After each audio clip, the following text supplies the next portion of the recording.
Ang umaga mga kabertad, ayan mga kabertad yung ginawa naming kaha ng kanter.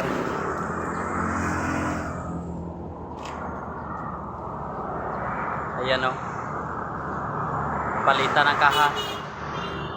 Ayan ang ganda ng stainless mga kabertad.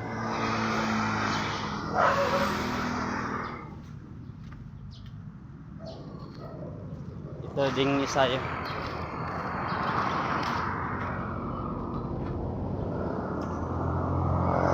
Ayan, stainless din yan.